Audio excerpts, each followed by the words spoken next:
Alors là, vous avez vécu un peu comment ça frappe une balle, comment est-ce qu'elle rebond, comment est-ce qu'elle rebondit. C'est ça qu'on voulait que vous commenciez à commencer à comprendre pour être capable de contrôler vos coups. Il faut commencer à la base, ça c'est la base. Là, on va vous faire une autre étape. Mais avant, là, tantôt, il y a personne qui me dit pourquoi ça s'appelle...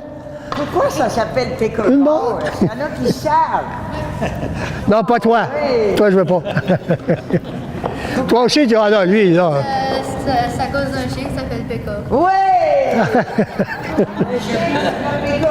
Il courait après les balles. Fait que le monsieur qui a fait ce jeu-là, qui a trouvé ce jeu-là, il dit on va appeler ça pickle. Puis vu qu'il dit à son chien pickleball, fait qu'on a appelé ça pickleball. Ça faut 30 ans que ça dure. Et voilà l'histoire. Pourquoi ça s'appelle pickleball?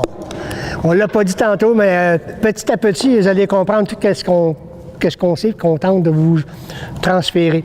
Alors là, on va pratiquer d'autres coups, les coups de fond. Quand on est en avant ici, comme qu'est-ce que vous venez de faire, ça ressemble un peu au réflexe de ping-pong. Parce que quand vous allez venir à pouvoir jouer souvent, la balle, elle vient très rapidement, puis c'est des réflexes très rapides, comme le ping-pong. Là, vous allez vous placer tantôt en arrière. Là, il y a des instructeurs qui vont se placer en arrière des lignes de fond. Quand on est en arrière des lignes de fond, c'est comme du tennis à l'état pur. Alors, c'est la même gestuelle pour frapper les balles comme ce qui vous a été enseigné quand vous jouez pour ceux qui jouent au tennis. Alors, je prendrai une autre personne là-bas. Daniel Robert. Louis. Là, on va vous faire pratiquer ça tantôt, les services. Un service, ça se fait pas comme au tennis, c'est-à-dire au tennis, c'est de haut vers le bas. Au pickleball, c'est de bas vers le haut. Et le contact avec la balle doit se faire en bas de la ceinture. Si tu prends un service et que tu frappes ici, tu viens de perdre ton service. Si tu perds ton service, tu ne fais pas de point. Parce qu'au pickleball, tu fais un point quand tu es au service et que tu gagnes l'échange. Parce que ça devient important, comme le badminton était auparavant. Ça a tout changé dernièrement. Alors, là, tantôt, vous allez retourner sur les terrains, vous allez faire comme les instructeurs vont vous le démontrer. Une personne va... As-tu une balle? Une personne va servir et la personne là-bas va arrêter la balle. Pour elle avec, elle va resservir ce côté ici. Puis toi, tu vas servir... Allez-y, regardez bien la motion. Oui, oui. OK. Regardez bien, là, ce qui n'a pas été dit encore, c'est que vous avez vu, en diagonale.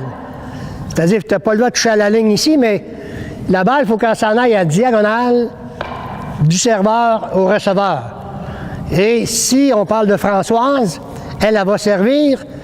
Quand on sert la balle, il faut qu'elle tombe, passer la ligne qui est ici. Il faut qu'elle tombe ici ou partout là-dedans. Elle peut toucher aux lignes de côté et en arrière, mais il faut qu'elle dépasse la ligne. Si elle touche à la ligne ou elle tombe en dedans, encore là, tu perds ton service, tu ne peux pas faire de points. C'est important de réussir ton service. Alors, vous allez pratiquer ça encore. Ils vont servir chacun de bord. Arrêtez la balle. On l'attrape. Comme ça. OK. Vas-y.